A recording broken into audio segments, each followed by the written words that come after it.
Art partnership consultant Ann Kappes is an innovative arts leader, curator, and writer who has spent the majority of her career working in galleries, museums, and art studios. She focused the last 14 years on serving Creativity Explored, a Bay Area-based nonprofit organization that partners with over 130 neurodiverse artists to celebrate and nurture their personal goals and creative potential. In 2024, Anne authored Art is Art, published by Chronicle Books, an inspiring collection of contemporary artworks and personal stories that invite readers to examine and challenge their perceptions about art and disability. In her role as a consultant, Anne thrives on identifying quality partnerships between individual artists, collectives, and organizations to generate. Based in San Francisco, Anne currently serves on the advisory board of First Exposures and dedicates a fair amount of time volunteering with SF Jazz and other Bay Area nonprofits. She holds a master's degree in museum studies complemented by a Bachelor of Arts in journalism with photography and art minors. A dedicated dog lover and public art devotee, Anne can be found running on the beach with her dog Banksy or savoring aperitivo with her Italian husband. Phew. It goes without saying that we are very grateful and excited to have her here to present for us today. Thanks for being here, Anne, and please give her a warm welcome. Thank you so much, Christy. This is great to be here. Sorry for the long introduction. Wonderful. Hi, everyone. Thanks for all the shout outs on Zoom. I'm going to go ahead and share my screen here. Give me one moment and I'll dive right in.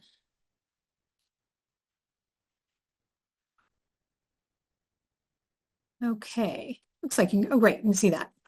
Well, as I say, thank you so much for allowing me to join you today. I'm really thrilled to be part of this program, and especially the first one in 2025. So I'm here in sunny San Francisco. It sounds like a lot of you are in Sacramento, sunny areas, and I even see one or two names on the list of participants who I recognize. So thanks to all of you for joining us today, and thanks for having me. I will just go ahead. I'm going to dive right in. I know many of you may not be familiar with Creative Explored, but you will be by the time I'm done with my presentation, and as well as the book. But I thought I'd just dive right in by referring to this artwork that's on the screen, which is a graphic artwork by Laurent Bickerstaff, who is an artist who works at Creativity Explored and actually has been there for 28 of his 58 years. Here's an image of Laurent. There's actually an entire chapter in the book devoted to Laurent and his work and his practice. And the reason I bring this up first is because in lieu of Laurent and other Creative Explored artists who, in lieu of them being here and able to speak at this program allowing me to speak on their behalf, I thought it was best to start off with a short excerpt from Laurent's chapter, just to kind of introduce the artists and in their own voice, since they're not able to be here with you today. So there is a chapter, chapter 28, Deaf Like Me is the name of the chapter about Laurent. Although he does not, I'm just going to read a short excerpt and introduce a few artworks by Laurent to kick it off. So although he does not use conventional language, Laurent Bickerstaff is a true communicator. He speaks using American Sign Language, or ASL, uses visual art as another means of communication, and uses visual art as another form of communication. According to his staff colleagues, Bickerstaff always makes himself heard. One of Bickerstaff's signature artwork series is a series of handwritten ASL letters and alphabets that includes graphic renderings of hand gestures, including the related movements of ASL for the 26 letters they represent. Individual ABCs spell various words and expressions such as happy, thank you, community, the popular love, which is pictured here, and even Black Lives Matter in more recent years. One of Bickerstaff's, I think one of his most impressive works actually, is a 3.5-minute animated video that he created himself with the help of some of his, teaching artists, assistants. The video is called Laurent's Home, The video makes every effort to communicate what Bickerstaff can't do using traditional audio language. So for example, the video begins with an image. I'm sorry, I can't show you the full animation. It's about 3.5 minutes, so I'm taking you through a few slides, a few images from the video. It begins with images of Bickerstaff's apartment on a busy street that soon shift to ASL text spelling out in sequence, Black man me, deaf man me, wheelchair me. We learn that he likes to swim via a somewhat haunting graphic of three-lane black swimming pool. Bickerstaff then introduces the viewer to the people he lives with, which are gathered around a table, being served vegetables and meat and potatoes and animated. All the characters people he lives with are animated. So you really get a sense of Laurent's living arrangements from this brief but graphic video. What drives Bickerstaff's message home, though, in the video is the final scene in which he expresses, want friend deaf, deaf man me, deaf yes, broken not me, the end. Bickerstaff moves mountains of understanding, I believe, with this deceptively simple masterpiece. So thank you for indulging me by introducing Laurent in his own words. Again, I'm very conscious of voice in our topic today, and by having Laurent or other artists not here to represent themselves, I'm doing it on their behalf. So I'm trying to include, and the book also does that, as many quotes and comments from the artist as possible. And I think this actually is a good example. It nicely illustrates how artists at Creativity Explored and other centers similar to Creativity Explored around the country use art to communicate and transfer their feelings, emotions, experiences, and opinions into visual forms. But we're here to talk about the book, even though Laurent's chapter is included in the book. Again, I preface this discussion knowing that since there's always a risk as an author or an editor or a speaker in this case to represent another individual. So ideally, the artists that are included in the Art is Art book or from Creativity Explored would join me in this discussion, including Vincent Jackson, who's pictured here, who I think I know Paige in the audience has met him, but if you've met him, he's one of the most prolific artists at Creative Explored. He's actually been working in the studios since, I believe, the very beginning for about 42 years now. Ideally, the artists featured in Art is Art would join me for this discussion, including Vincent. But Vincent also, he's pictured here because he contributed the cover artwork for the book and is one of many artists who kind of have their own chapter as well.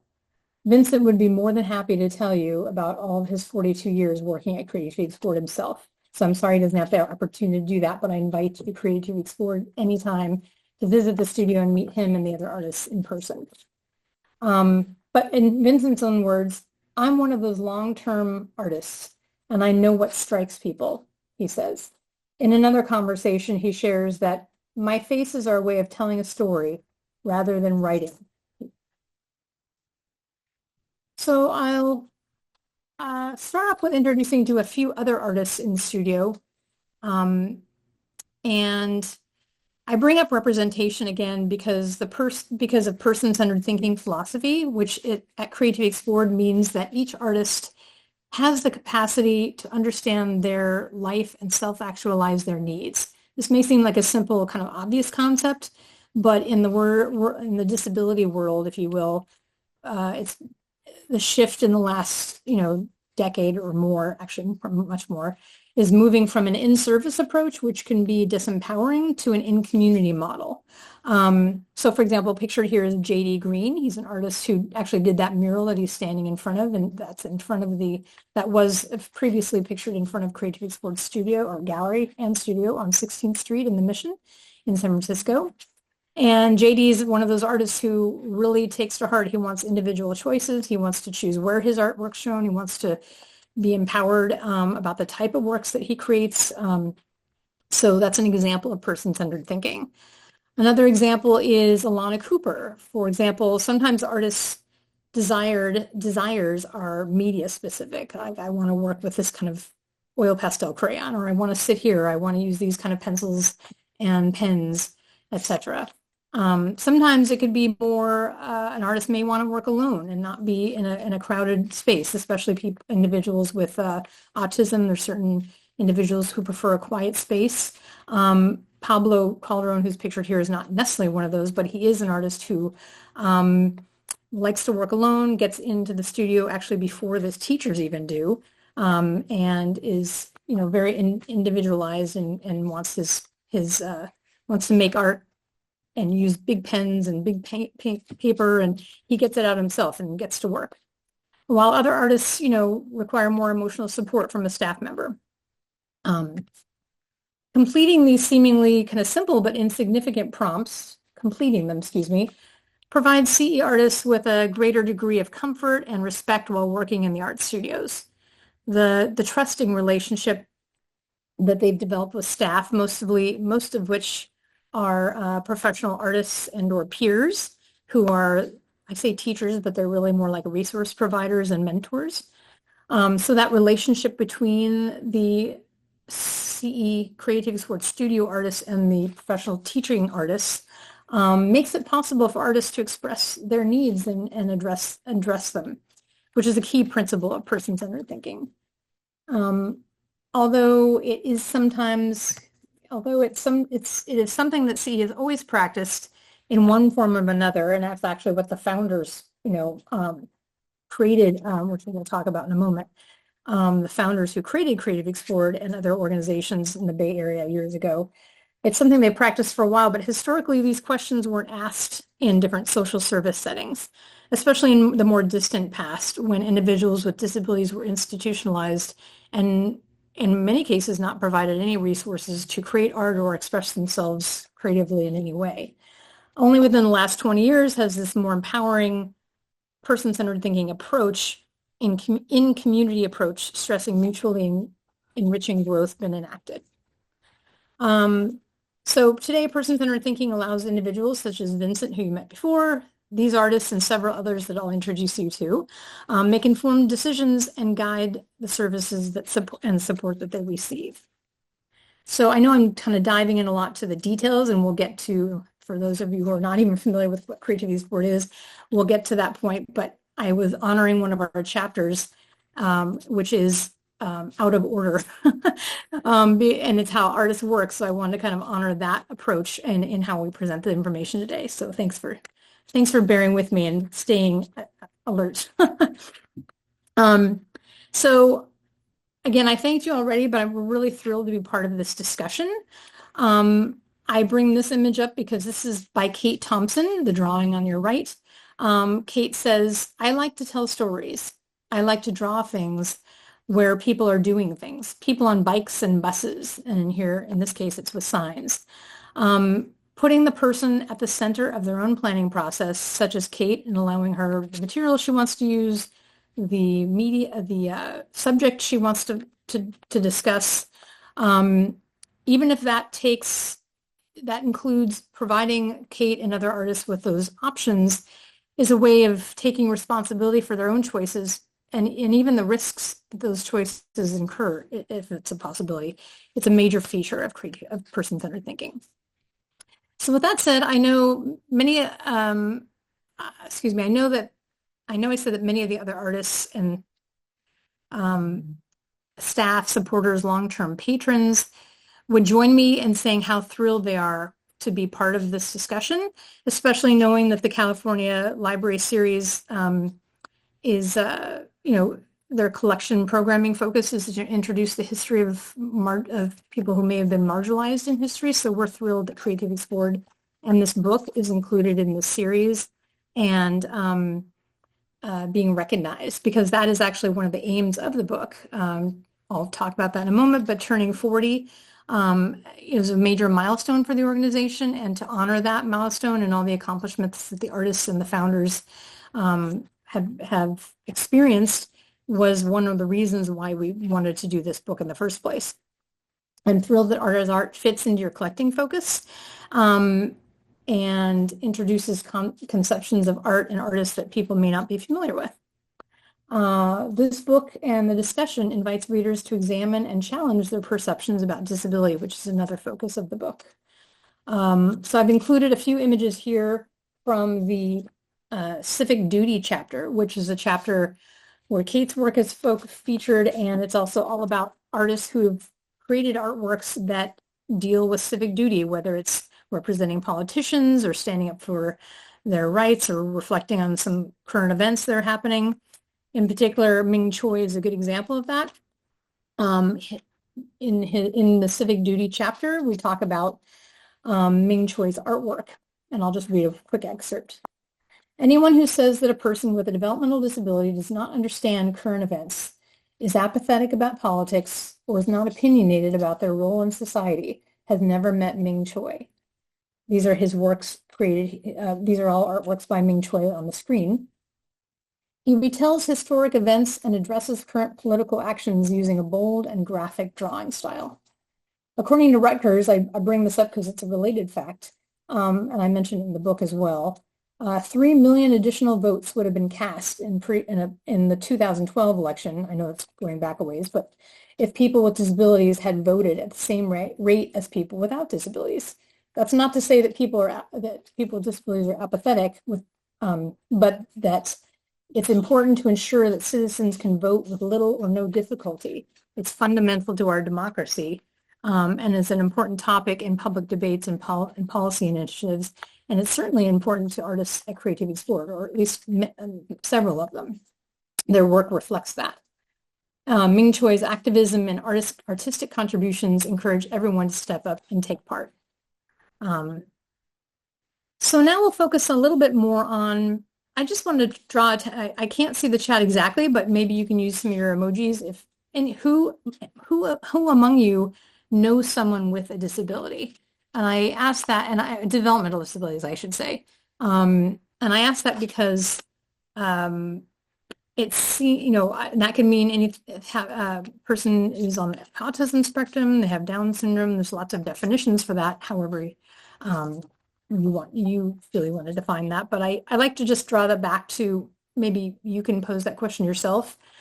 The people you know in your life or that have a developmental disability. And the reason I ask that is because when I started working at Creative Explored about 14 years ago, an overwhelming majority of the people I met or interacted with, whether they be patrons, supporters, people who just were stopping by the gallery, a majority of them always had knew someone with a disability, a developmental disability in particular, but they didn't always have an opportunity to talk about it or to engage with other people about their relationship. And I found that Creative Explorer really gave them that window or that opportunity to engage and also to develop relationships with people with disabilities, developmental disabilities, if they hadn't already. I'll just introduce a few sorry, these are some artists from our studio, I should mention. Unfortunately, Jose Nunez, who's pictured in the middle, has passed away a year or so ago.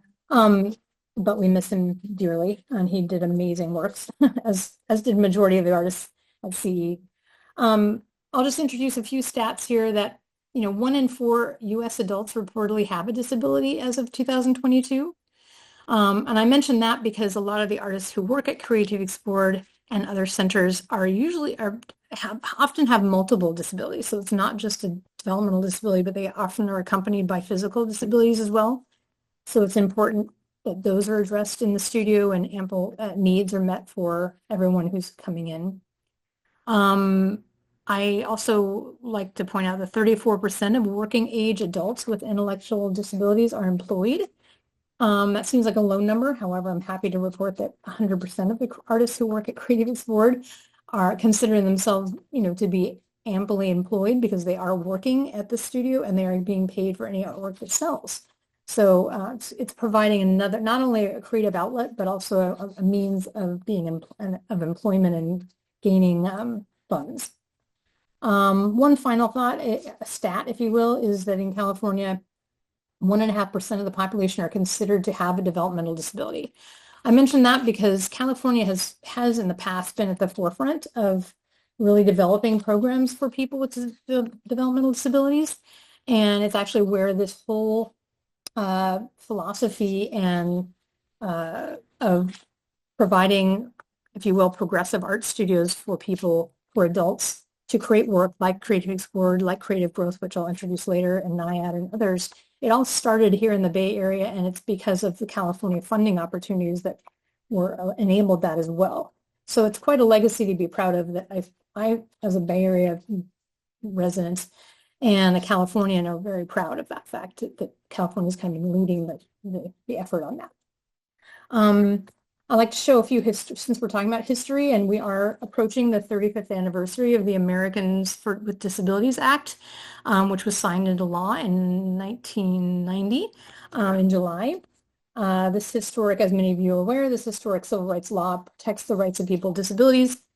I mention that because even though Creative Explored was founded prior to that, several of the people were actually involved. I think some of the activities took place in San Francisco in the City Hall, and I believe some people associated with Creative Explored and the other organizations were involved in that those protests and standing for our rights, which put the ADA into action. So I thought I'd acknowledge that.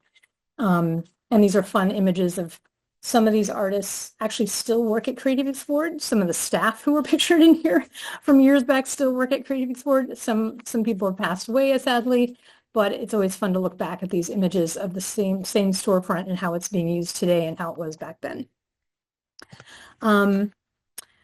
Excuse me. So another question I like to pose, and you don't have to answer that, but if you're here, if you're here and attending this program, it's most likely because you do have an interest in the arts or know some artists, or maybe you're an artist yourself.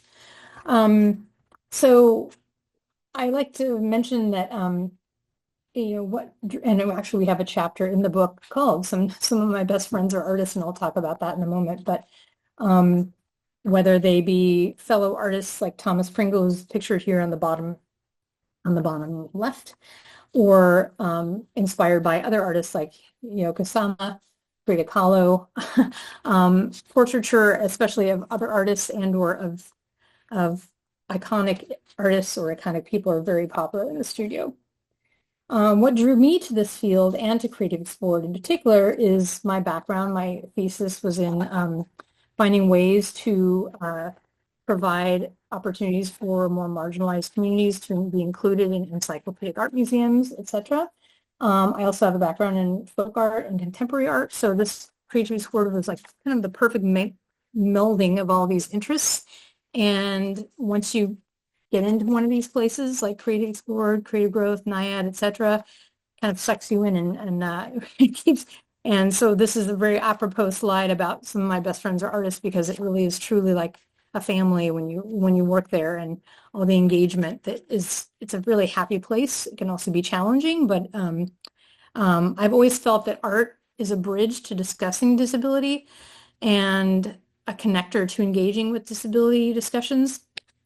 For example, and it was prior to my being involved with CE, which is my shortcut for Creative Explored.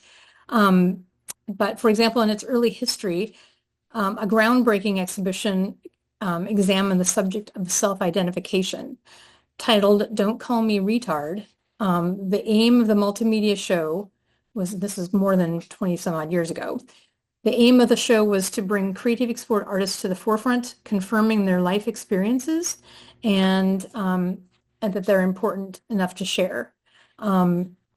So I know the staff at the time were nervous about opening up the show. Having even that name in the title was, nail biting. But at the same time, it was one of their most popular shows at the time, because it was really, truly allowing artists, as I mentioned earlier, about person-centered thinking, about artists curating their own exhibitions and talking about issues that are important to them. So it was very successful and was kind of groundbreaking in that way.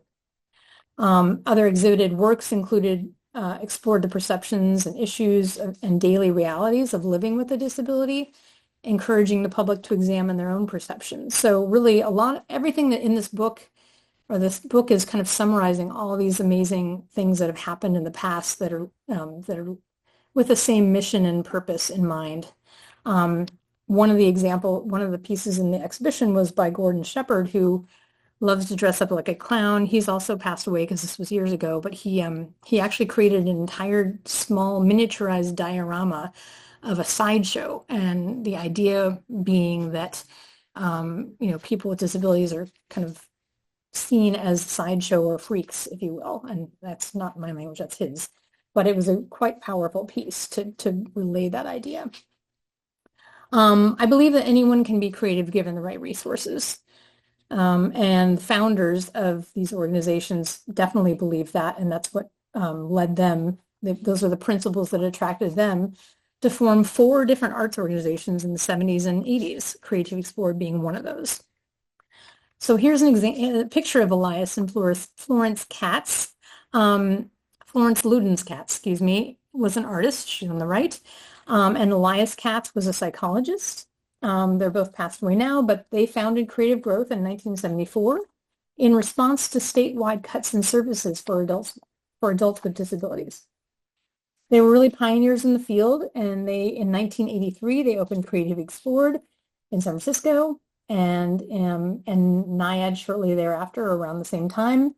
They also had founded another organization in San Jose, but that is now defunct. So there's 3 of the 4 that remain, and they've all been successful since their origins in the 70s and 80s. Excuse me. What's my place here? They're quite amazing.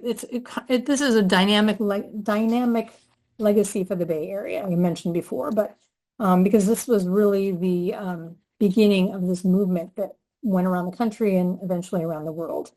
They were motivated by the nationwide deinstitutionalization of disabled people and the belief that art is essential to life. So the duo launched a movement in the Bay Area that continues to expand what it means to be a professional artist today. Like the tech company, I like to borrow this analogy from Tom DeMaria, who's the director, or former director, I believe, of Creative Growth in Oakland, which is our sister organization.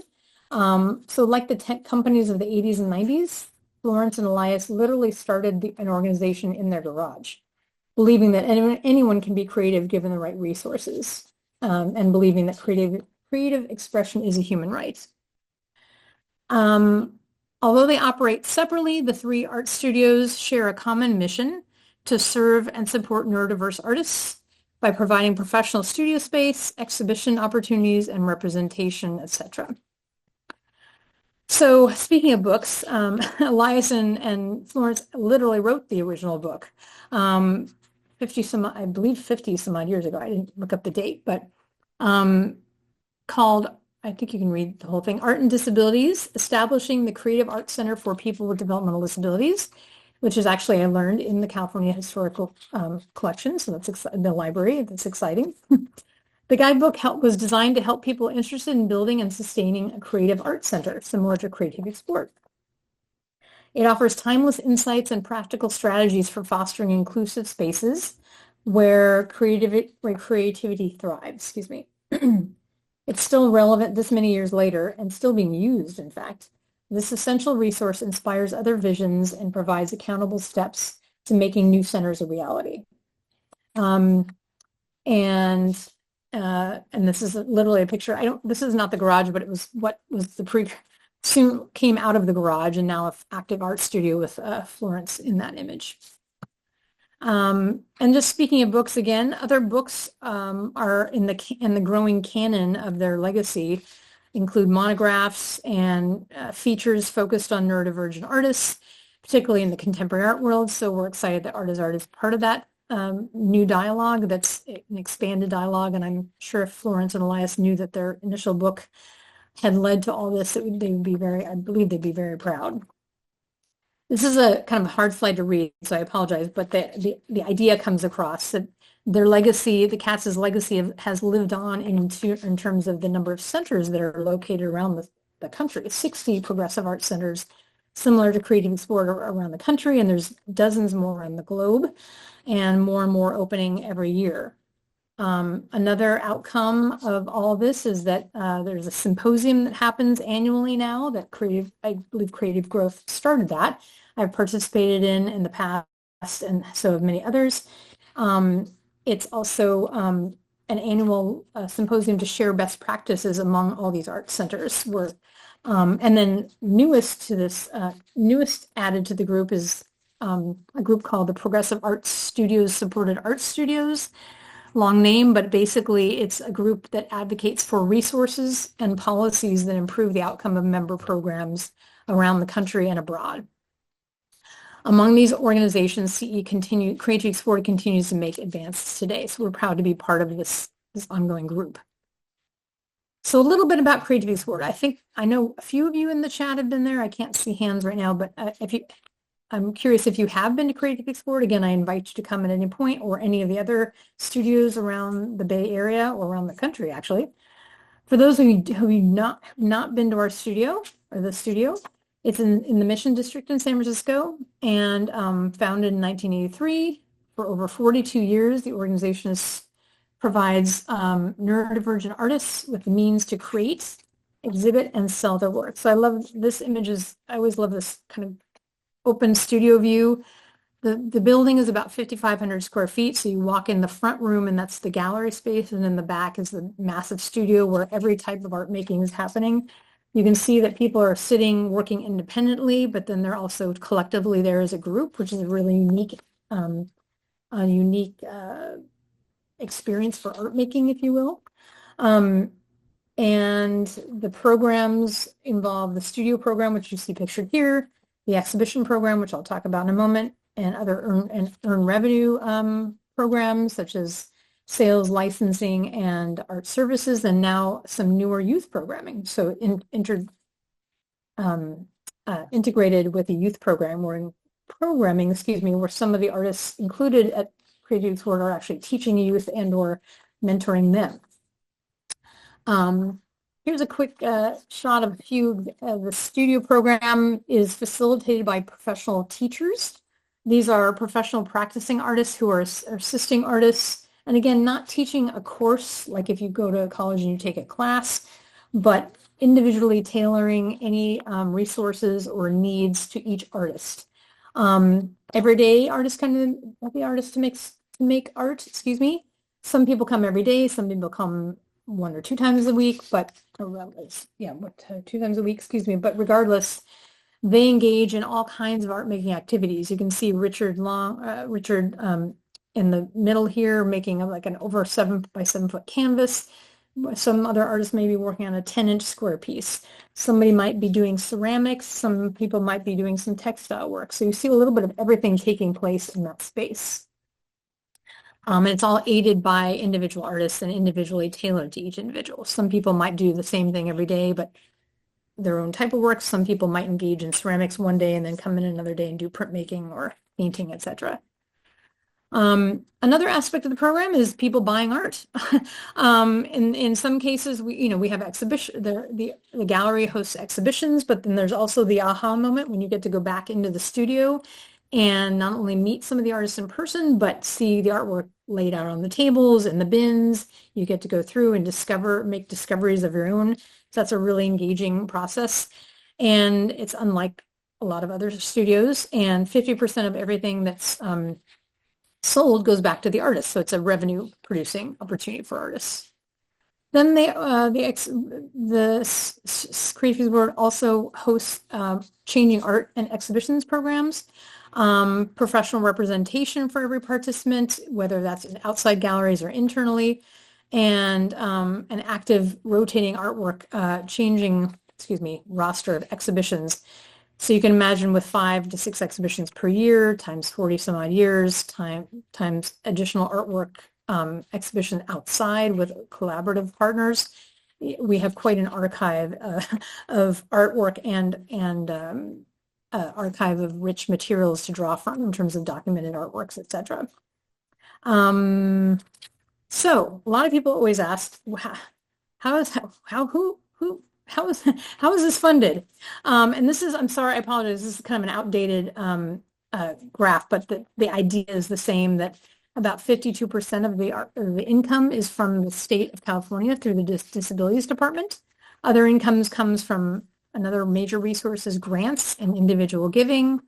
I was mentioning this because people just don't understand, when they come in, is my money going to the organization if I buy something? Well, it is, but it's really going back to the artist. So, and then a large portion of our expenses is all devoted to programming. And also I'll just mention, transportation it is a paid per, let me back up. Creative Export is paid by the state of California as a paid per person program. So basically being paid for each individual that comes to the program, attendance is taken. So if people don't show up, they're not, so he's not paid for that individual to attend, but it's, again, it doesn't cover all the expenses. And so when things like what's happening now with cutbacks to transportation for some artists, if they can't take the van to get there, then they can't attend the program, etc. So lots of related things happening where it's affecting people's participation. And then quickly, I just like to say that, the artist, this is by Melanie Lima. The way that people make art at Creative Sport is somewhat of a far cry from our Western view of the traditional art making, where the artist wears a beret, works in an isolated studio, holds court in a cafe, smokes a cigarette, what have you. Really, there are artists all around you, and they include the autistic woman sitting beside you on the bus who does not speak or maybe is speaking to herself. The man walking alongside you on the sidewalk wearing a helmet to safeguard against an epileptic seizure. The non-binary person biking down the street outfitted in like a very outrageous and creative outfit, the most creative you've ever seen. Well, many of those people are actually artists and work at Creative Export.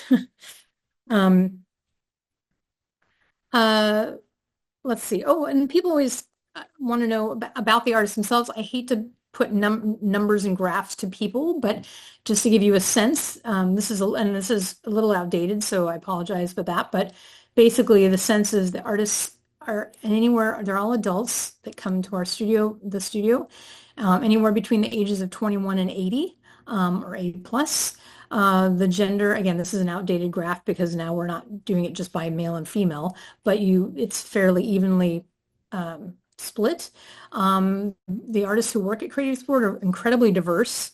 They learn about the program through a social worker for the most part. So if they have a developmental disability, they usually work with a social worker. And if they have some proclivities to making art or have an interest in it, the social worker usually refers them to the program, and they have a kind of a pilot period where they can test out what they like about the program. However, the thing that all the artists have in common is that they all rely on Social Security benefits, or I can say a high majority of them. So that's another thing that may be impacting artists in the near future with recent cutbacks, etc. I'm sure we're not the only ones, the only studio that's facing those challenges. I like to include this just when we were talking about artists and their process. This is, excuse me, Ayana Norwood. She is a newer artist. So to give you an example, some artists have been coming for dozens of years, even 40 plus years. And then there's other artists like Ayana who's been is a newer artist, maybe just the last 2 or 3 years.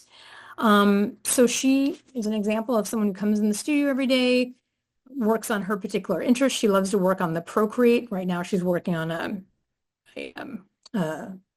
painting, but she loves Procreate and works on that with her teaching artist has taught her how to use Procreate.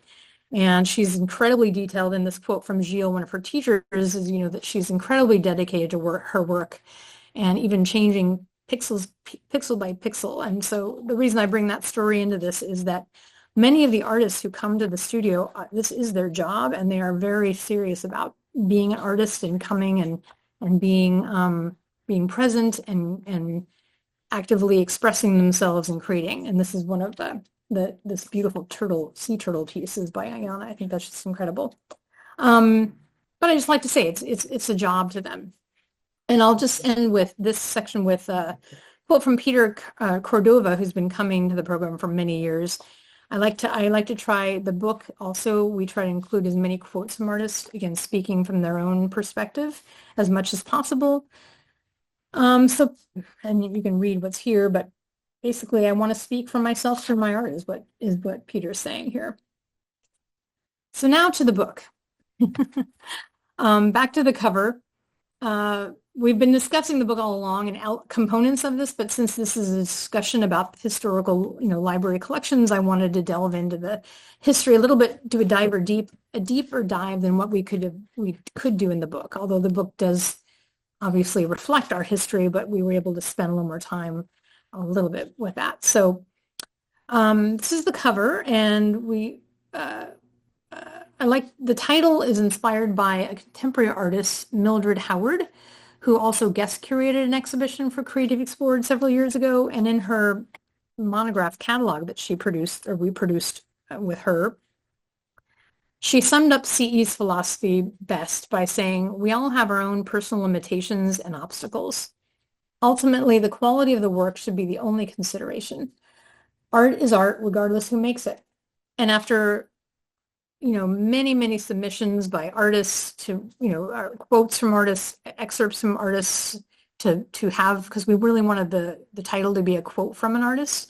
The simplest thing, the hardest to get to, and it actually took an outsider, if you will, to have a statement that kind of summed up what we were trying to do.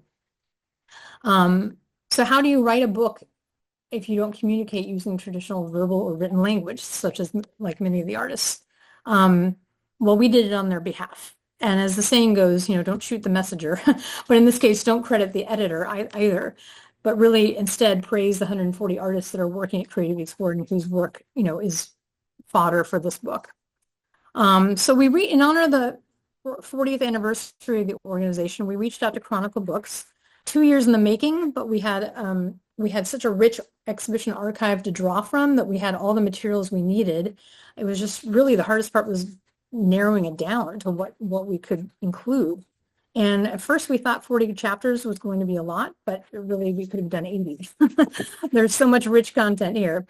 It was a massive collaboration, this project, between Chronicle Books, Creative Explored, artists, and staff.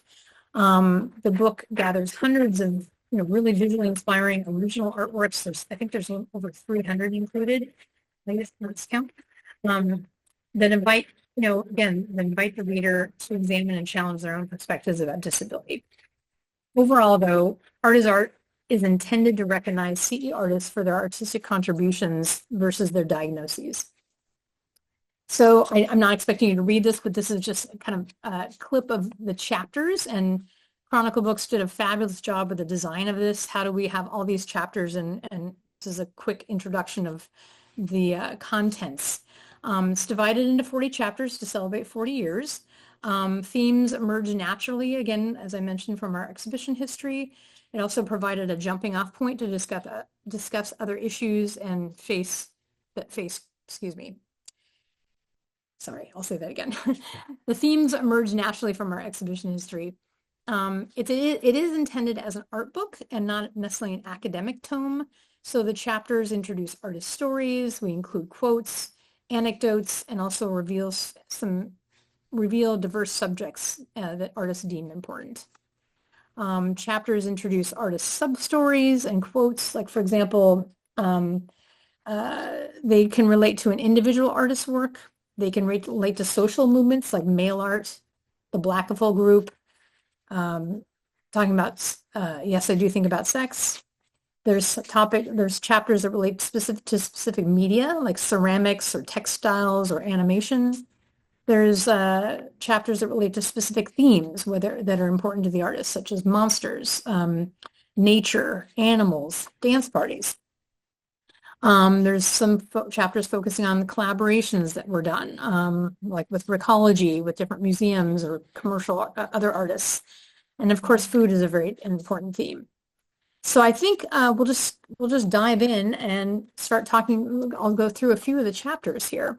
So let's start with fashion, or maybe I should say fabulous. Creative Explored has hosted at least 3, if not 4, fashion-related exhibitions over the years. And in fact, These exhibitions were the inspiration for a major collaboration with the Museum of Craft and Design for a show that was called Mode Brut, where creativity explored artists and their fashions, and their collaborations with other artists were filled the entire museum. It was a really exciting exhibition.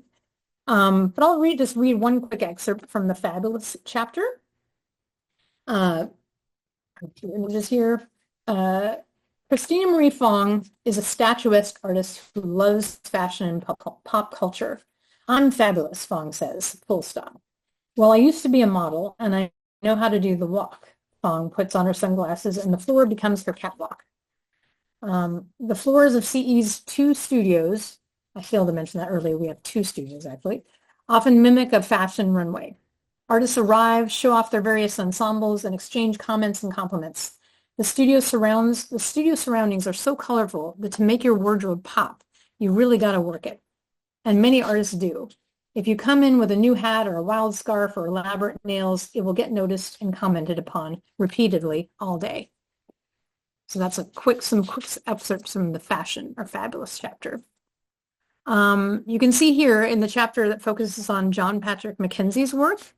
And again, all the chapter titles are usually taken from a title of a work or a quote from an artist. And you can see here that one signature artwork by Mackenzie that's here using all these little sample, I can't remember, linoleum pieces that he's drawn on or written on in his distinct font. It was kind of the inspiration for the chapter design that when we saw the contents earlier. Just want to point that out. So about Mackenzie, what hasn't been written about John Patrick Mackenzie, and what hasn't Mackenzie written about? Known internationally for his signature calligraphic ink works and wryly humorous, sometimes existential commentary, Mackenzie renders his stream of consciousness text in a characteristic, highly stylized font. He oscillates between cultural commentary, poetic musings, and the systematic naming and ordering of things. Words, objects, birthdays, and so on. Here are a few examples on political commentary. War is sickening. War is struggling. Barack Obama likes chocolate cake. Saddam Hussein dislikes the weather change in the new millennium in the 21st century. He also comments on what people supposedly like or dislike. Nancy Pelosi dislikes guns. The Smothers brothers like General Mills cereal. Madonna likes sex. That's one example. I'll go on to, and you can read a lot more about each of these artists in the chapters. I'm just including a few samples. I don't have any text about Alana's work, but I Love Flowers is a quote from Alana Cooper. These are some samples of her beautiful silhouette drawings that she does on repeat. She brings in flower books and uses those as source material, and had a solo exhibition recently. And I just learned her some of these signature pieces were just licensed and are being used by Pottery Barn. So these are other ways that the artwork gets out there, not only in exhibition and contemporary art venues, but also through licensing and other business partnerships. So we're really excited for Alana. Tasty. The subject of this is a Jello mold by Camille Holvet on the right. The subject of food is so pervasive in the studios that several exhibitions have been devoted to the topic. In fact, food has always been a fascination for many artists, famous artists going in the past to, for example, Andy Warhol's pop-inspired Bananas, Judy Chicago's Dinner Party. The list of important artists addressing common subjects is an all-you-can-eat smorgasbord of who's who in art history, and creative explored artists are included in that. Just a few other examples. I love this quote from Judith LaRosa, who's a former teaching artist. Everybody likes to eat, and the artists around here have some big appetites. But it's really an appetite for art and being social. These are some great fun examples of different samples of drawings. One chapter is devoted to Yukari Sakura and her work, called, as she titled it, Let My Imagination Soar. To fully appreciate one of Yukari's skillful, colorful paintings, you need to turn it over. Here's an example of the front side of a piece and the back side, in which she explains. On the flip side, you'll find evidence of her devotion to animal welfare and environmental stewardship, or fantasies, appreciation of fantastical creatures, and tributes to those who have died. Along with the title of the piece, the artist's quotations provide more detail. So I don't know if you can read all this, but she's kind of telling a whole story about this polar bear, which is named after Judith the White Witch from the Chronicles of Narnia, and it goes on. And they're really fun to read. So if you ever see her work, I would pull up the back and read that as well. Here's a few other examples of her work that are dedicated to natural disasters. This is actually the Twin Towers on the left, but she's rendering them in full decorated cakes and pastries. It's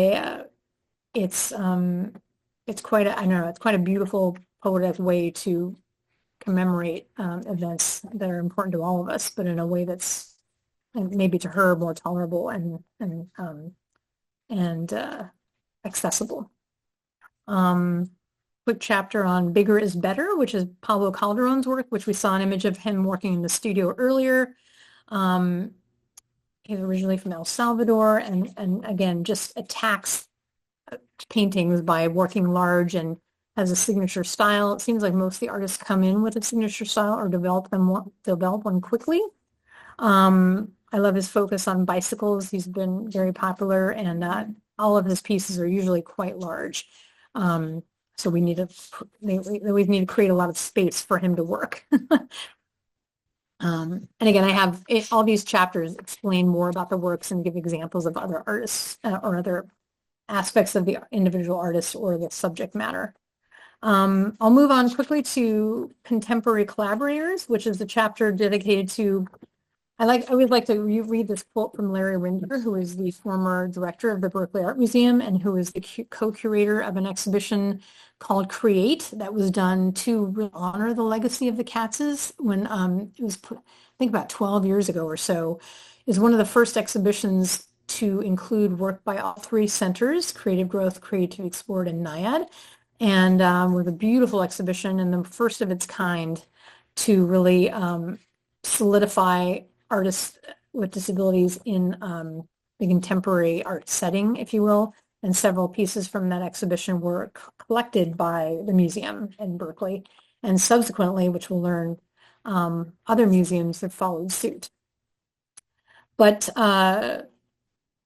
so Larry Rinder mentions one of the keys to the integration of creative explored artists with those of the surrounding community has been the center's ongoing engagement with local artists, staff, and mentors. Several prominent artists have told me that what they really wish they could do is spend their days making art at Creativity Explored. Even if they can't be CE artists, they gravitate there to soak in the fantastic atmosphere and to re-encounter the pleasure of risk, the power of focus, and the reassurance of community. Throughout Creativity Explored's 40-plus years, exchanges between studio artists and outside art influencers have fueled a cross-current of ideas. The ensuing exhibitions, performance pieces, books, products, films, conversations, and installations feature a who's who of well-known Bay Area artists bringing new perspectives of art to art in the region. I'll go back to this one image that I didn't explain. That one is in March 2020, right before shutdown, literally the week of shutdown due to the pandemic. Ana Teresa Fernandez presented an immense installation surrounding visitors with fantastical large-scale sculptures on which animated time-lapse videos projected. Sculptural surfaces provided an exhilarating experience of the unique art and mark-making process of almost 50 artists. We were so saddened that this opened and then everything had to close the next day, so not many people got to see this, so I wanted to include it here. And these are installation shots from that exhibition I mentioned about called Mode Brut at the Museum of Craft and Design. And I love to mention this because we are talking about the library, that we are here with the library.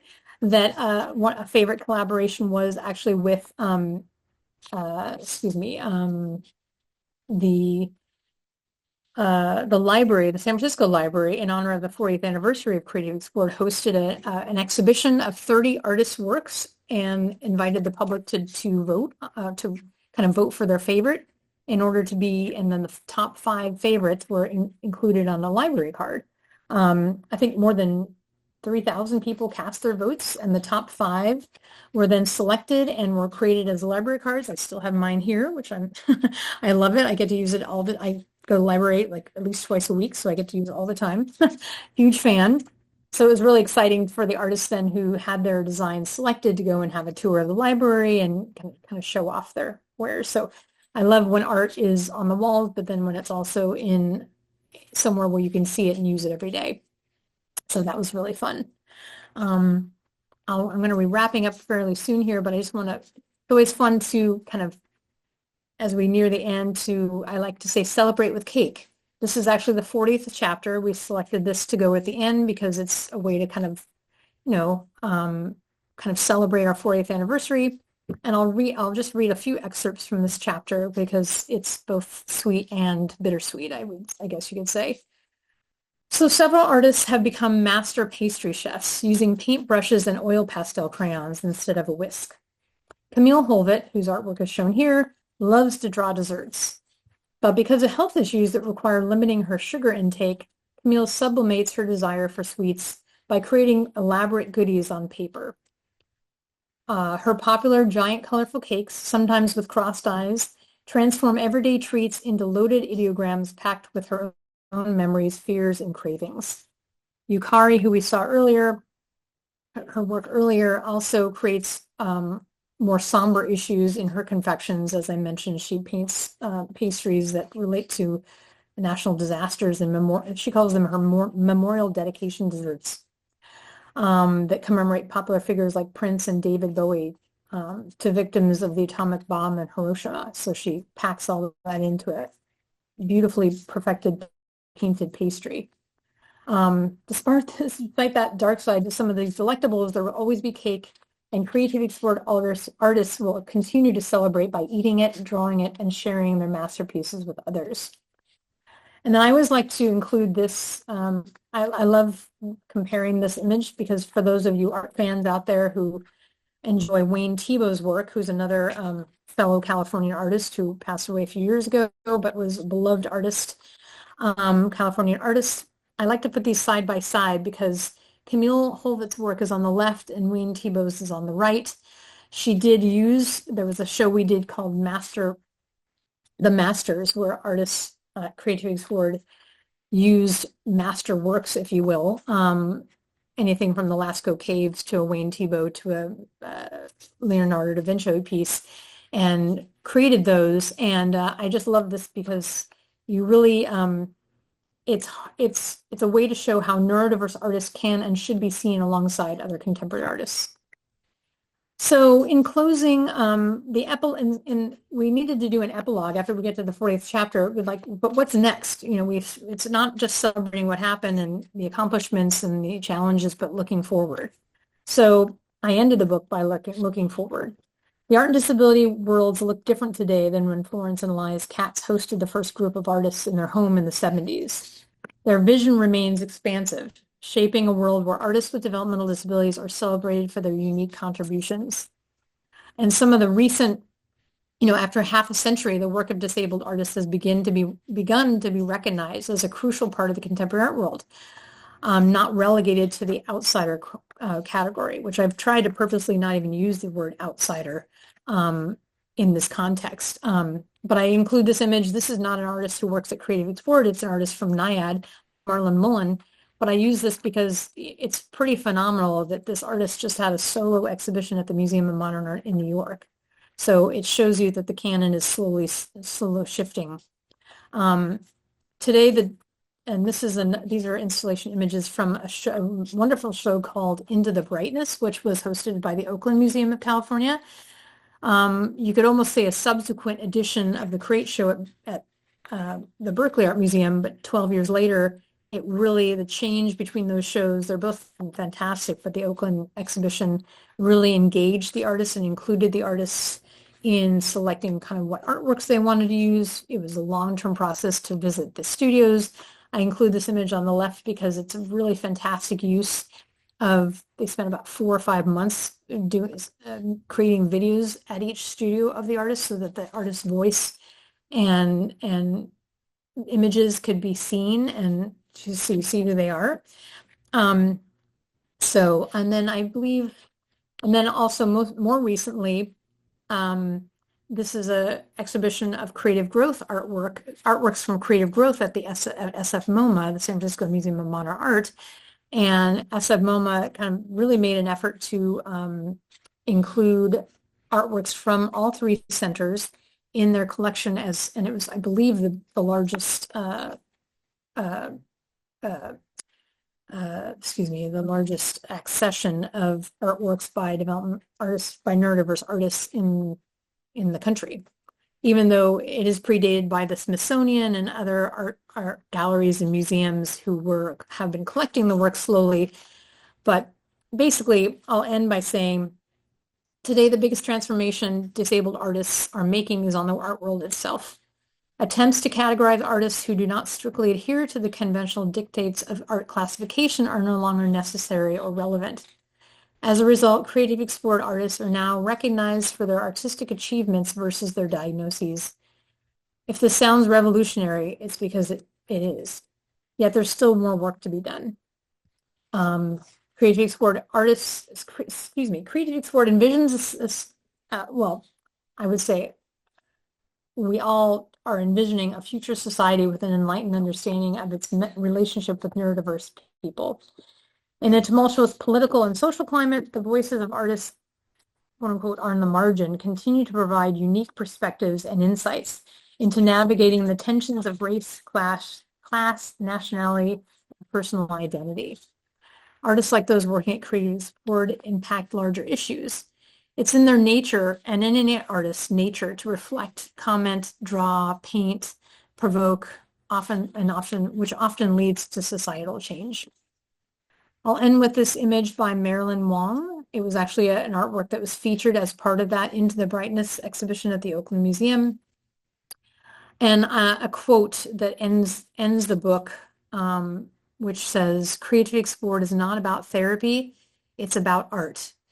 In all the forms, in the forms of fearless self-expression that the artist unleashes in a way most of society is far too far too self-conscious and afraid to try." And then this is one of our artists, Samdi, and I just can take any questions or comments. I think hope I didn't go over my time. And I will stop sharing. Thanks, Anne. That was a wonderful presentation. Thank you for sharing the art and the artists and the book with us. It was great. Yes, we still have some time, so we've got some questions, and Melissa will read those out loud for you.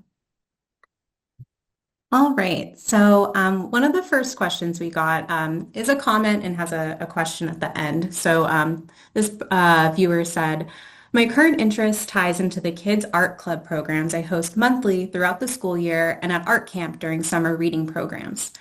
I present techniques, styles, media, etc. through art history and artists who have similar styles, showing their art as inspiration. Instead of just the old classic artists like European men, I like to include a diversity of artists over time, gender expression, continents, and abilities.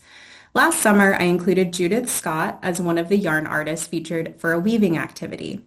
And they say at the end, I'm looking for more artists to feature and build programs around kids ages 5 to 12 years old. So do you have any suggestions for resources for this viewer?" Great. Well, first of all, that's kudos to you. That's an amazing what you've been doing. And it's, I love that you're including Judith Scott, who's an artist who works out of actually used to, unfortunately she's passed away, but she used to work at Creative Growth and has had her work included in the Museum of Modern Art as well. I actually have a fun aside as a resource. Years ago, we worked with, Creative Explorer worked with Sunnyside Schools. It was a grant that was given to us by the Lego Foundation. Actually, it was given to the school, but it was so that the school, and that's again that same age range, 5 to 12. The school was given a grant by Lego to create art carts, like art making carts, I guess you could call them, where it would give to use, as you say, not non-traditional artists, if you will, as the resources. So instead of studying a Van Gogh, they studied Vincent Jackson, for example, and study color form and placement. They used Jose Nunez from Creative Sport to study line drawing. And and it involved the kids from school coming in and doing visits to the Creative Export, and the artists then in turn going to the school to do presentations about the artwork. So that was a really fun program. It was Sunnyside School. I think they still have those in action or in use, those art carts, if you will. They may be a bit outdated by now, but that's one resource. And now organizations like Creative Export are actually working with youth. They're providing some after-school programs. It's a new program that's started. I actually left there a year ago, and that's started since I've left. So it would definitely be worth contacting the organization maybe near you if there is. I'm not sure where that viewer is calling or chatting from, Sacramento or where, but it might be worth picking up the phone and calling and asking about that. But kudos to you. It's a great opportunity to involve other types of artists as mentors for our youth. Great, Hopefully. thank you.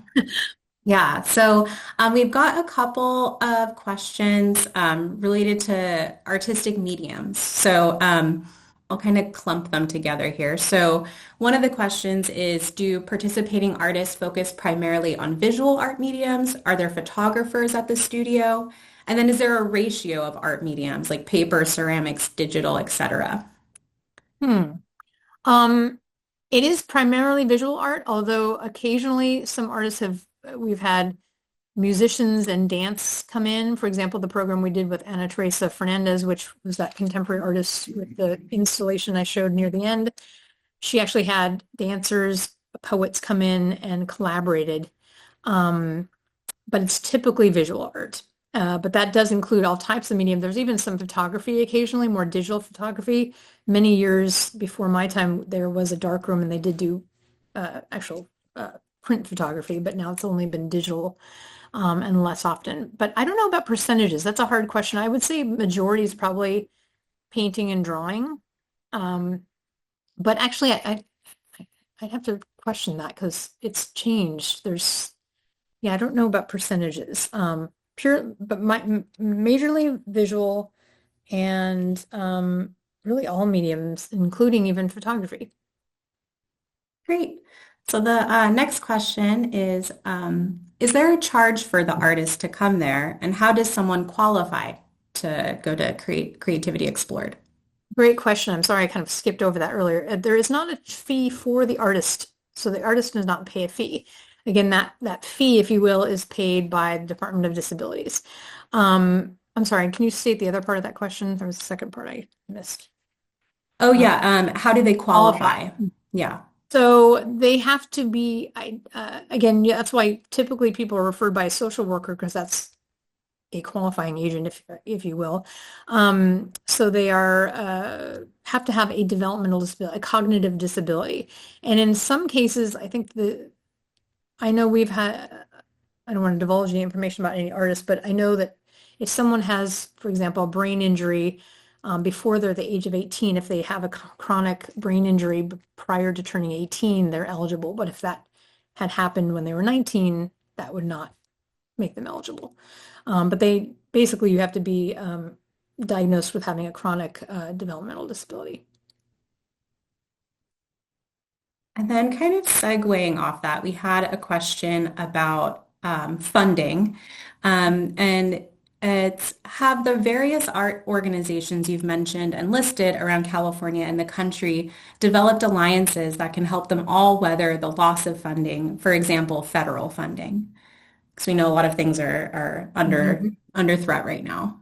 It's a great question. I believe the organization I mentioned earlier, that's kind of more newly founded, they're probably looking into now I'm forgetting the name. I have to look up. I mentioned them somewhere. They're probably looking into that because again, the reason the symposium are put together are to not only share best practices, it's the Progressive Art Studio Alliance, but also it's just that every state is different. So that's the challenge here because Texas may fund their programs differently than California does. So that's often a challenge for forming alliances for funding, but again, for advocacy issues, that could certainly be something that this group is, I believe they're actually tasking themselves to do, to be involved in. And again, this Progressive Art Studio Alliance is kind of, as I understand it, it's fairly new for me at least, but it's everyone is volunteering to participate and then work on advocacy and other share best practice issues. Great. So it's a great point, and it's very needed. Yeah, definitely. We just had a new question pop in. So for artists at CE, is this often or primarily their first exposure or access to formal art training and practice? I'm curious about access to the arts for children and students with disabilities and how this might impact their ability to explore the arts as an adult or an elder. Great question. Again, that's changing. For those older artists who came to the program, there sometimes was no they didn't have any art experience prior to coming to Creative Explore, but I think like Yukari, who I mentioned, who does the disaster cakes, she actually creates art at another studio while she also goes to art studio and worked when she was younger in school. She did art. So again, some of the younger artists who are coming out of now I'm forgetting the name of it, the programs connecting the schools to Creative Sport and other programs, they're actually having more art training than some of the older artists had. So that's that, but that early access is something that I believe Creative Sport and other organizations are beginning to do by having these after school programs, introducing artists with special needs, younger artists, I should say, or youth with special needs, or to the program, so they can begin to see, a future in the arts that they may not have, previous generations may not have known about until they actually they started to come to Creative Explored. I think there's more to that question, but that's Right now, that's really exciting. Yeah. So we've got a couple more questions. Do some of the artists take on roles as teachers, mentors, and curators? Yes, all of the above. Curators definitely, whether it's on site in the gallery there or off site. And that's a self-selected, if somebody wants to be involved in that, they do, they're not required. Mentors, there actually was an internship program that was going on for a couple years where artists were paid to be an intern, meaning an intern to do other activities in the gallery or an admin and or to mentor youth coming in for different weekend events or activities. Or actually, I should say also working with businesses, let's say IDEO or Apple wanted to come in and have a creative brainstorming session or off-site retreat. Artists are paid to participate in those. Creative Explorer artists are paid to participate in those, either as a mentor or showing them an art exercise or a printmaking activity that they do. So that's a great way, another interactive, engaging way to work with outside folks and put artists in a teaching role, if you will. Yeah, that's great. So the last question we have is there a gallery at CE that is open to the public?